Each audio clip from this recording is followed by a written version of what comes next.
Hola amigos, ¿cómo están? Qué felicidad me da poder saludarlos. Hoy tenemos un entrevistado magnífico, algo que todos los mexicanos debemos de aprender y conocer, pero sobre todo ese entusiasmo que lo caracteriza y que para mí es un honor hoy presentarlo porque aparte de la propuesta que nos trae con sus libros, del entusiasmo, es nativo de donde yo soy, ¿verdad? De Río Verde, San Luis Potosí. Y a mí me encanta conocer a personas como tú, no nada más por el escritor que hoy vamos a conocer, sino como repito, por el entusiasta, porque lo poco que conozco de ti se antoja ese entusiasmo que se comparte, ¿no? Que se transmite en la pantalla.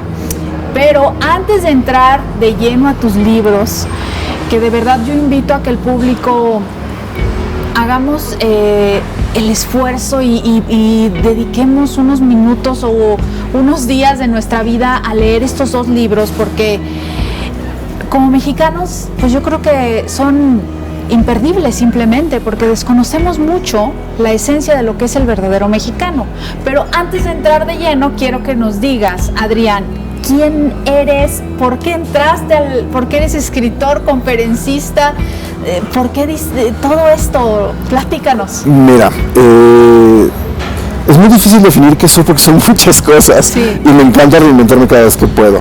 Pero primero soy mexicano, tú lo dijiste muy bien, siempre digo que soy de Río Verde, San Luis Potosí, porque crecí en nací en Irapuato, pero ya a los 2 años. Entonces yo siempre digo que soy de Río Verde, sí. Casi nunca aclaro que soy de Irapuato, okay. Pero yo crecí en un México muy libre. O sea, tú que eres de ahí, crecí andando en bicicleta, nadando en la media luna, sí.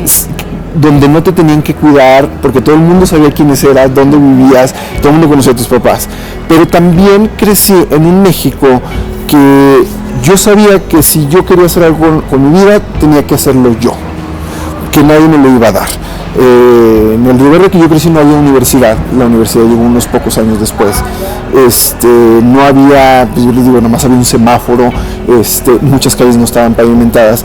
Y lo primero que me enseñaron en mi casa era que la única herencia que me iban a dejar eran los estudios. Y después me di cuenta que era muy bueno vendiendo.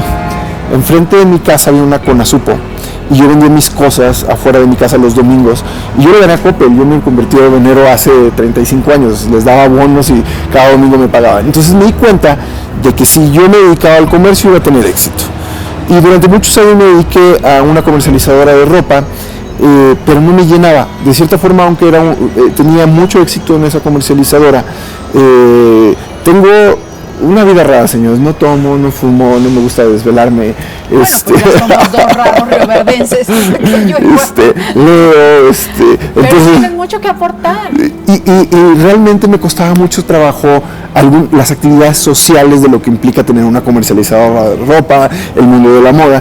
Y ya había empezado yo a dar charlas sobre el éxito y un día en que dije, esto es lo que quiero hacer el resto de mi vida, no me importa todo lo que había construido antes. Y en el 2014 dejé todo y todo el mundo te dice, ¿de verdad dejaste todo? Oye, pero si tu negocio caminaba. Sí, lo dejé y pagué el derecho de piso de haberme convertido en escritor y en conferencista, pero gracias a la ayuda de muchas personas, de la constancia, de que no desistí, el día de hoy es mi carrera. Y ese es uno de los pasos más difíciles, porque a veces por estar en nuestra zona de confort, preferimos mantenernos ahí y no ir por nuevas ilusiones o nuevos sueños que tenemos desde aquí, ¿no? Que dices, yo tenía esa necesidad de expresión, de compartir, de escribir, y mucha gente se queda ahí en esa zona de confort. Se queda en zona de confort y aparte siempre dice, un día voy a... Y ese día nunca llega. Entonces, o me gustaría, o cuando ya estén bien las cosas, porque siempre queremos tener un cierto equilibrio de ya tener controlados todos los factores, sí. Para entonces distraernos 3-4 minutos y hacer lo que siempre hemos querido hacer, y eso no pasa. Claro. Entonces yo decidí de un día para otro casi decir, esta es mi carrera, esto es lo que quiero, esto es lo que me llena, esto es lo que me hace feliz, y sé que algún día me va a dar para vivir y de ello. Y sí. Y sí, ya llegó el día porque aquí están 2 de sus libros. ¿Libros que uno ya se convirtió en bestseller? Los dos. Los o sea, dos. Lo que pasa es que lamentablemente como México es un país que no lee, para convertirse en un bestseller mexicano solo se necesitan 3,000 copias. Okay. Entonces, ¿Cómo ser un mexicano exitoso? Tiene casi 13,000. Y ya es un bestseller internacional, aunque no se vende más que en Estados Unidos. Okay. Un bestseller internacional es con 10,000 y 100 cosas lleva 4,000 libros vendidos en un año. Vámonos por partes. ¿Cómo ser un mexicano exitoso? ¿Por qué crees que debemos de conocer o de saber ser mexicanos exitosos? ¿Cuál crees que es la faltante que como mexicanos tenemos? Hay dos faltantes. Una, saber qué es el éxito y conocer lo que es el éxito, y otra, entender cómo nos relacionamos los mexicanos con el éxito. Okay. Normalmente no entendemos qué es el éxito. Creemos que el éxito simple y sencillamente es tener mucho dinero, viajar mucho, tener muchos carros, etcétera, etcétera, etcétera. Y resulta que no, que el éxito simple y sencillamente hay que definir que es superar yo lo defino así, superar a mi última versión todos los días. ¿Qué voy a hacer hoy que me va a hacer más exitoso mañana, y mañana que me va a ser exitoso pasado mañana? Yo lo menciono mucho porque es mi comparativo. Cuando yo llegué a vivir a Guadalajara, que venía de Rivera, San Luis Potosí, donde nada más hay un colegio, sí, donde no teníamos clases de inglés, donde íbamos a clases de 8 a 1 y córranle a su casa. Yo llegué a estudiar a Guadalajara con compañeros que iban a clases de inglés en la tarde, que tenían tutoriales de matemáticas, que iban al colegio desde las 7:30 hasta las 2:30 y que tenían el número de clases que yo en la vida tuve. Claro. Si yo empiezo a competir contra ellos, podría haber justificado el resto de mi vida y decir, es que no entré en una buena preparatoria porque en mi colegio no me enseñaba nada. Claro. Es que yo no entré a la universidad porque en Río Verde no me enseñaron bien, y que era muy buena escuela en Río Verde, pero yo hubiera podido justificar todo eso. Entonces yo empiezo a definir qué es lo que quiero, pero empiezo a competir conmigo mismo. ¿Qué voy a hacer hoy que me va a hacer mejor mañana? Y si yo supero todos los días a mi última versión, en ese momento me convierto en una persona exitosa. Okay. Pero eso que te acabo de decir lo puedes aplicar a cualquier rubro de tu vida que tú decidas. Vamos a decir, si tú eres cantante, se aplica a la música. Si tú eres deportista, se aplica a la música, y ya no tiene nada que ver con el dinero. Tiene que ver con lo que tú decidiste hacer. Y luego entramos con el tema de los mexicanos. Los mexicanos tenemos una extraña relación con el éxito. Perdón, señores, a Río Verde. Alguien que sea exitoso en Río Verde es porque había hecho algo malo. Sí. Y lo mismo pasa en el resto de la República. En todos lados. Era porque se había hecho narco, porque había robado a alguien, porque se casó con una rica, etcétera, etcétera, etcétera. Claro. Entonces, si tú creces oyendo que las personas exitosas es porque algo malo hicieron, pues en ese momento, cuando a ti te llega el éxito, ¿cómo vas a saber lidiar con él? Normalmente el mexicano se siente mal con su éxito y no aprende del éxito de los demás. Por eso se aíslan, y hay una división entre las personas exitosas y yo digo la persona promedio, porque como yo te rechazo porque algo malo hiciste, a alguien le robaste o eres corrupto, esto, entonces yo te rechazo automáticamente porque para mí ya eres malo y yo sigo siendo bueno y no me voy a corromper. Pero en el momento en que yo tengo éxito, en ese momento empiezo a sentirme mal porque pues ya soy parte de lo que me dijeron toda la vida que no debería de hacer. Sí. Y esa extraña relación es la que empiezo a explicar. La gente rica no es feliz. No es feliz, no es bueno, no se va a ir al cielo. Sí. No, todo eso hace que yo empiece a chocar con mi éxito y con el éxito de los demás. Entonces es lo primero que explico en el libro, que es el éxito. Y que lo que nosotros vemos como defecto en muchos otros lados son virtudes. Y que no tiene nada de malo, vamos a decir, el dinero es neutro. La gente que tiene mucho dinero lo puede usar para el bien o lo puede usar para el mal. Claro. Y la gente que tiene poco dinero también, exactamente el mismo porcentaje lo puede usar para usarlo en cerveza y en alcohol y en una parrandísima, o para hacer cosas buenas. Sí. Cada quien decide. Entonces, eso es lo primero que entiendo. Pero después de ahí, mucha gente me pregunta si soy un motivador. Y no, yo no me considero tanto un motivador. O sea, la primera parte del libro dice que no puedes lograr el éxito si no estás motivado. Pero te enumero muchos libros que te pueden dar esa motivación que este libro no te da. Claro. Pero cuando yo leí un libro de motivación decía, ¿y qué sigue? Oye, sí estoy motivado, sí creo en mí, sí me quiero mucho, sí le voy a echar ganas, sí pienso positivo, pero ¿cómo sigo? Y mucha gente que lee muchos libros de motivación en eso se queda. Yo dije, bueno, yo tengo que hacer, aparte de eso, el siguiente paso, porque tiene que haber una guía que digas, ok, ya estoy motivado, ¿qué sigue? Claro. Y cómo ser un mexicano exitoso. La primera parte habla sobre entender qué es México. Y para resumir, y mucha gente me pelea, yo digo que vivimos en el mejor México que jamás haya existido. comparado con otros Méxicos. Porque si nos comparamos a lo mejor con otros países, dices, no, pues es que me gustaría que nos pareciéramos a Canadá. Claro que nos encantaría parecernos a Canadá o a Noruega o Finlandia. Pero comparado con el México histórico desde 1821 que somos independientes, no han existido las mejores condiciones para que cualquier mexicano se pueda desarrollar. Desde hace 20 años tenemos inflación de un dígito, desde hace más o menos 20 años también no hemos tenido devaluaciones como en los 80s, que eran del 400%, del 2000% en el sexenio de la Madrid.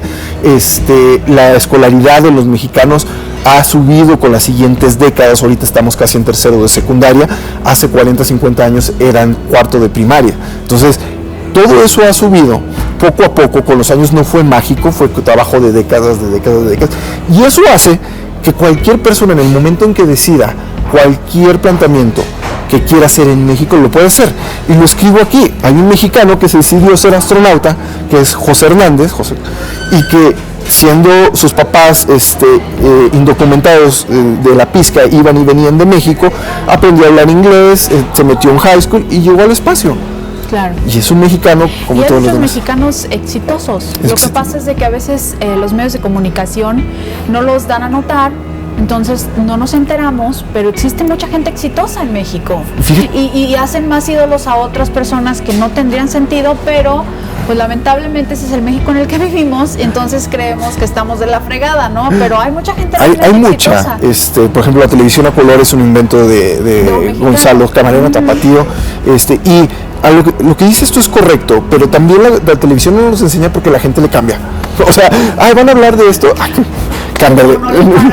Y ya canales adecuados, ya va a empezar la narconovela, ponle allá. Entonces, a final de cuentas, crecemos en un, vamos a decir, lo que nos van diciendo desde chiquitos es lo que vamos absorbiendo.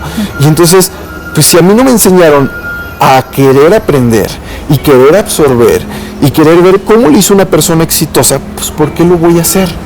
Y a querer encontrar un mundo mejor. O sea, ¿qué puedo yo aportar tú? Que te preguntaste eso, ¿no? ¿Qué puedo cambiar? Porque tu forma de educación de donde venías, pues era muy diferente a la de la ciudad. Pero tú no te quedaste estancado ahí.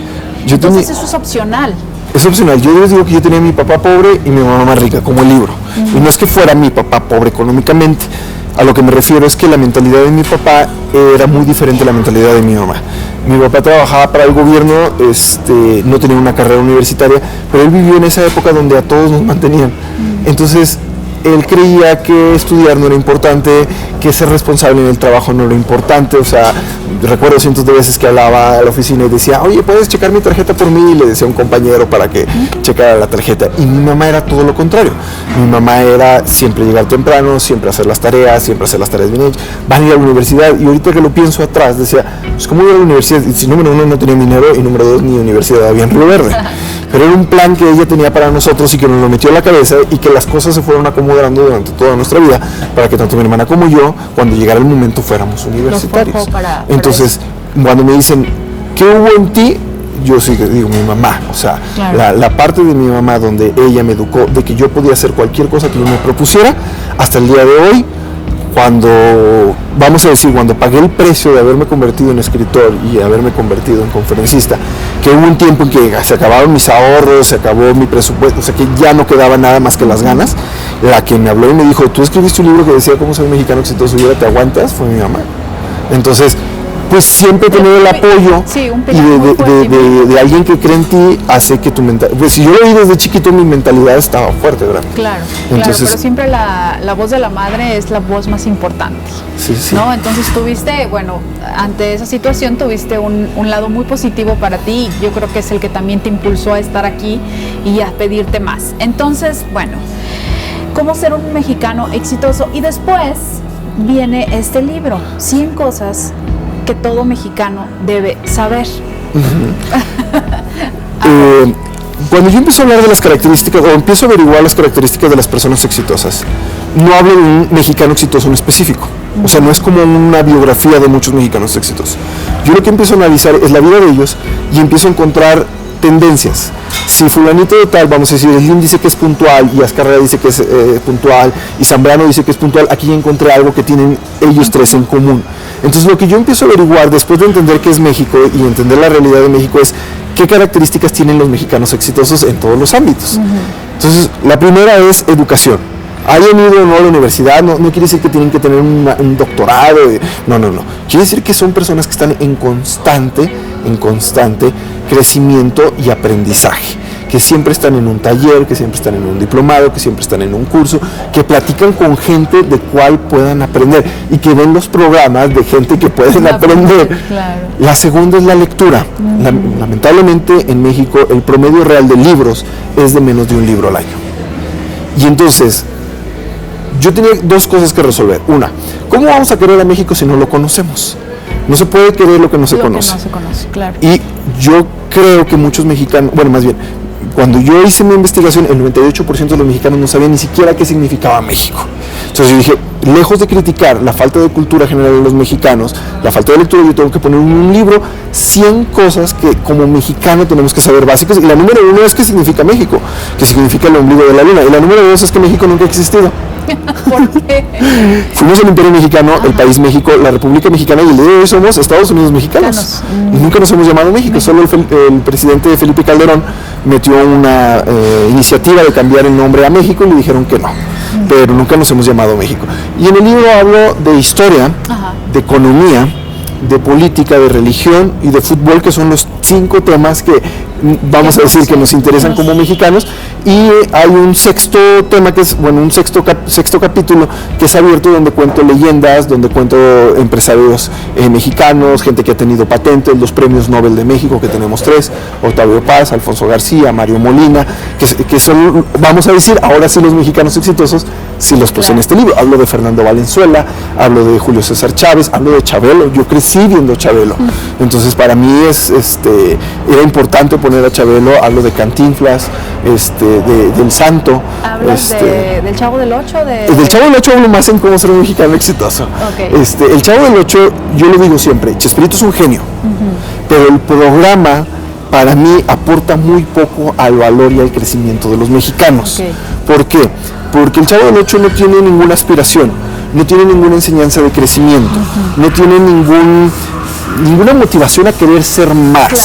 Yo los analizo como cuando ellos están en la escuela, lo importante es que menos sepas y eres más gracioso y más simpático, y todo se te disculpa porque eres inocente y eres tonto, porque esa es la que quieren dar.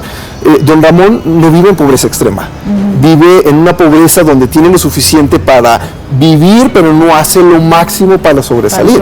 Y ya no hablamos del profesor Girafales, que golpea a sus alumnos, fuma puro y le tira la onda a la maestra de un alumno, pero es muy gracioso, pues en ese entonces, digo, disculpando a las madres del Colegio de la Paz, a mí me tocó todavía reglazos, jalones de patilla y pellizcos, pero está superado. Pero sí, tienes toda la razón. Lamentablemente nuestra forma de educación no fue la mejor, y no nada más se ve con un Chespirito, también con las películas de cine de oro. Era el típico macho mexicano que aquí invitó a muchos hombres, ¿no? A muchos hombres. Fíjate que ahí hago un comparativo con Cantinflas y el Chavo del Ocho.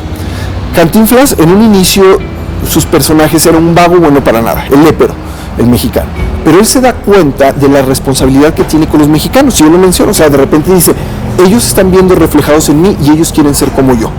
Entonces yo tengo que aportar algo para su crecimiento. Y si tú te fijas, después de las primeras 4 o 5 películas, todas las películas tienen un oficio. Es el portero, es el barrendero, es el doctor, es el portero de la vecindad, es el escribano. Incluso en su película del analfabeto, él se pone de meta aprender a leer, que en ese México había mucha gente que no sabía leer y muchos adultos mayores que no sabían leer, y enseñar a leer a su camarilla, a su palomilla, que tampoco sabía leer.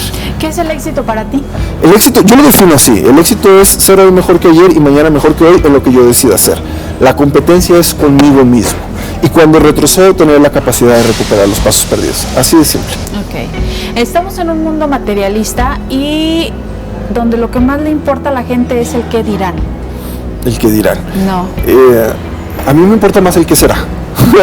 Pero tú, ¿cómo ves ese punto de vista? Que es una realidad. Estamos llenos de materialismo y te importa más el qué dirán, vives para el qué dirán, ¿no? En lugar de vivir para ti, en lugar de hacer las cosas para ti, en lugar de aprender para tú mejorar.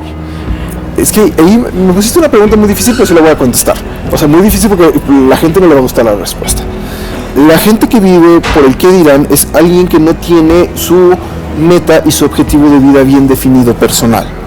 Porque cuando yo sé lo que yo quiero, en ese momento no me importa lo que digan todos los demás. Pero yo ya sé exactamente lo que quiero.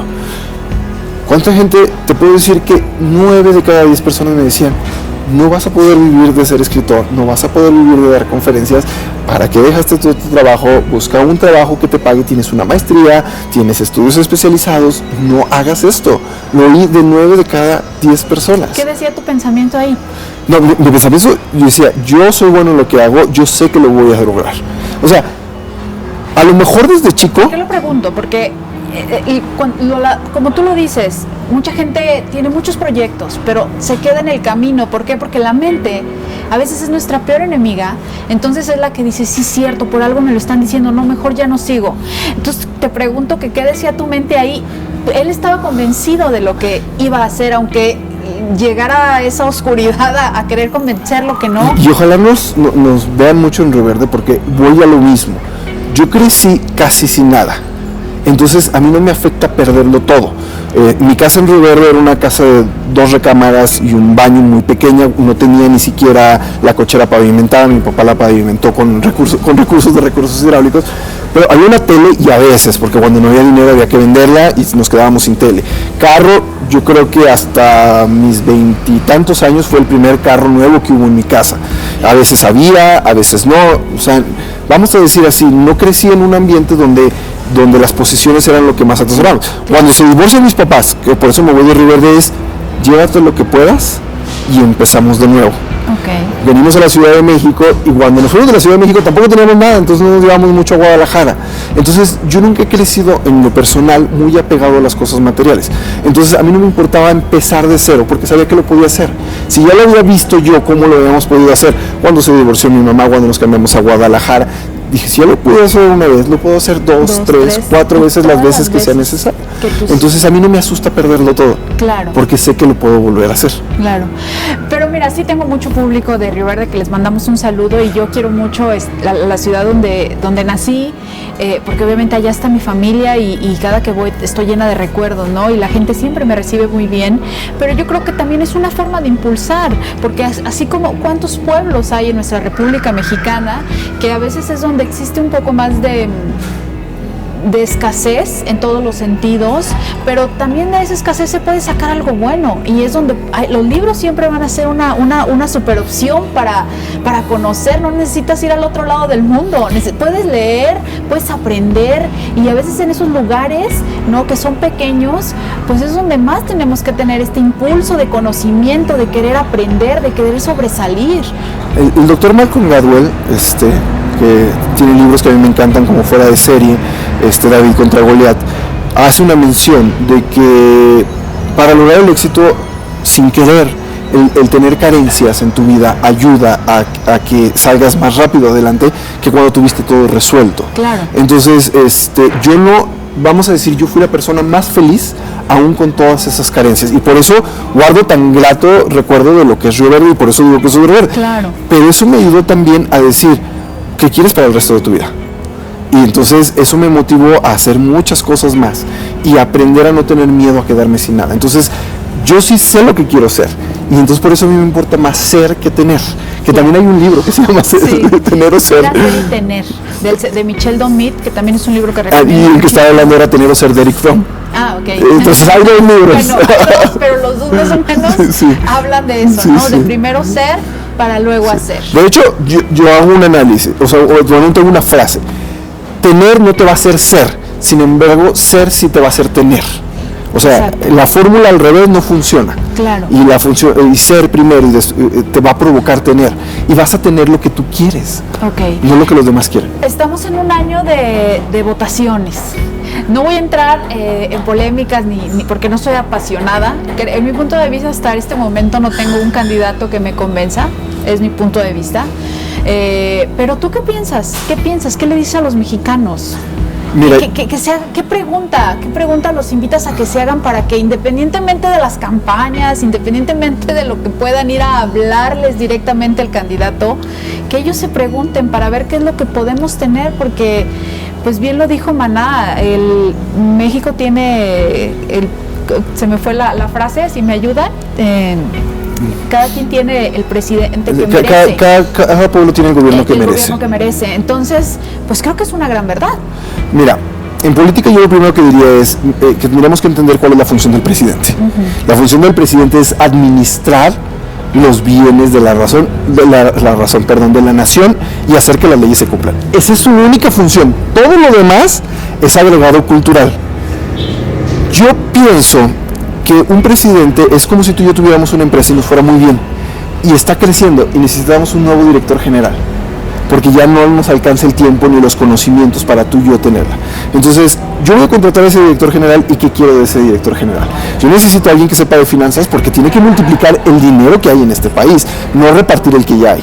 Sí. Número 2, necesito que tenga buenas relaciones, o que sepa de relaciones laborales, porque tengo muchos empleados de diferentes formas de pensar, de diferentes culturas, de diferentes educaciones, que tienen que trabajar en conjunto. Entonces tengo que tenerlos contentos y hacerlos productivos. Esa es la palabra.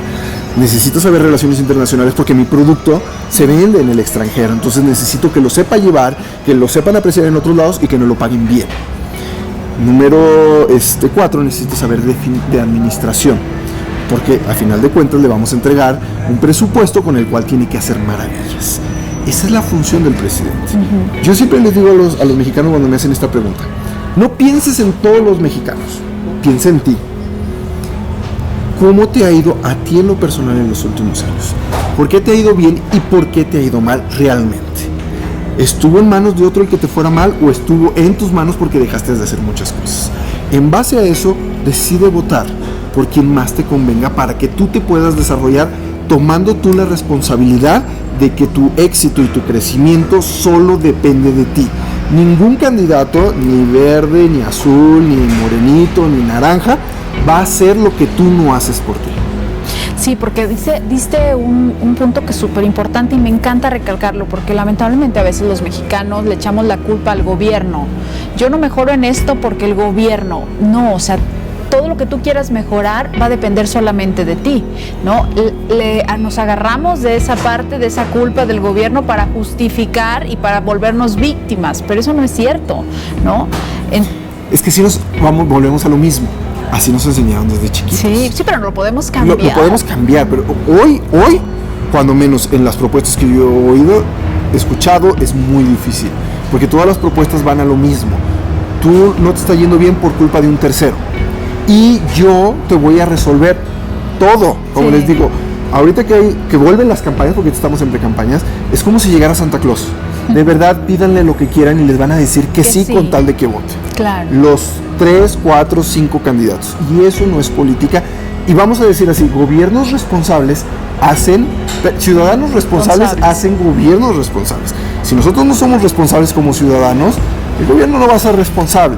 Claro. Y entonces, así como nosotros le echamos la culpa al gobierno porque las cosas no están saliendo bien, el gobierno le puede echar la culpa al imperio, a los Estados Unidos, a las crisis internacionales o a un boicot internacional, y cada quien va a encontrar a quién culpar y nadie se va a hacer responsable. Ok, antes de cerrar, háblame del capítulo 13, el hinduismo. El hinduismo. Yo lo que quise explicar en 100 cosas es: como mexicanos, en México, somos católicos casi en un 85%.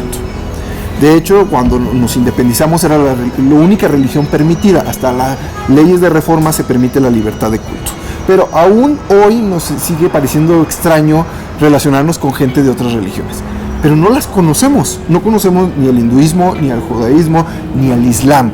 Entonces yo lo que dije, bueno, conócelas a través de mi libro. No te voy a decir, no habla de una posición sobre el hinduismo ni una posición sobre el islam. Simple y sencillamente te digo en qué creen ellos, cómo ven la vida y cuál es su cultura, dónde nace. Entonces, el hinduismo es, junto con el judaísmo, de las dos religiones más antiguas del mundo.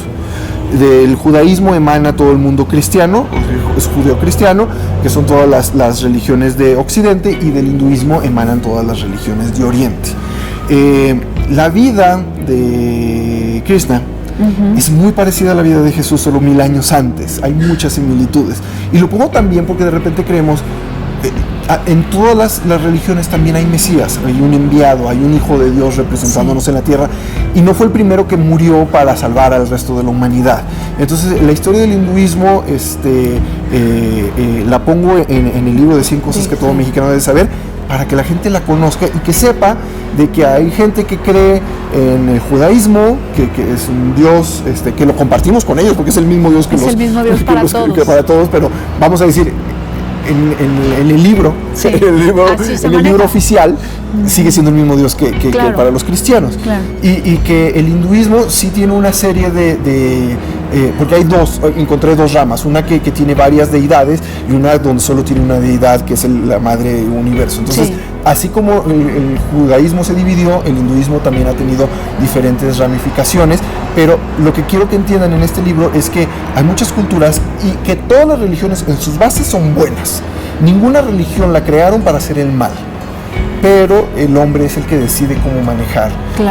Yo lo menciono en el libro, la religión para mí, entendida por el hombre actual, es la lucha por la patente de Dios.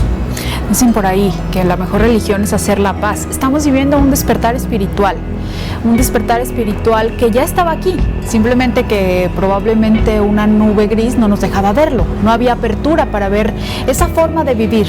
¿Tú qué piensas de este despertar y de todas esas nuevas ideologías que están llegando cada vez más a Latinoamérica? Yo creo que el hombre, desde que es hombre, siempre ha tratado de darle un sentido a su existir. Ahí es donde se empieza a preguntar cuando no encuentras respuestas, qué hay más allá de lo que yo puedo entender, y ahí es donde entra Dios, donde ya no puedo resolver con la razón, entra Dios. Pero el hombre siempre ha buscado sentir una armonía con Dios, llámese universo o llámese Dios persona, y en busca de esa armonía ha tratado de buscar y encontrar 1001 explicaciones. Yo creo que en la historia de la humanidad y en esta, hay personas que son creyentes y espirituales y que viven en una armonía. De hecho, eso es la espiritualidad, la armonía con lo que no entiendo. La armonía del ser. La armonía del ser. Y hay personas que lo rechazan y hay personas que lo entienden como les dijeron que lo tenían que entender. Y que no cuestionan y que no ven más allá de lo que les dijeron. Claro. Entonces, si tú me dices, hay un despertar, yo, en lo personal, el conocimiento es lo que más despierta la mente, y aunque en muchas épocas de la historia de la humanidad el conocimiento lo contraponían al entendimiento de la relación con Dios, para mí es todo lo contrario, lo dice Jesús: la verdad los hará libre, y la verdad solo se encuentra a través del conocimiento. Así es. Pues Adrián, qué gusto me da conocerte, saber que eres de Río Verde, saber hasta dónde has llegado. Suerte no te deseo porque sé que la tienes y la suerte se trabaja, es lo que yo creo, y tú la estás trabajando muy bien.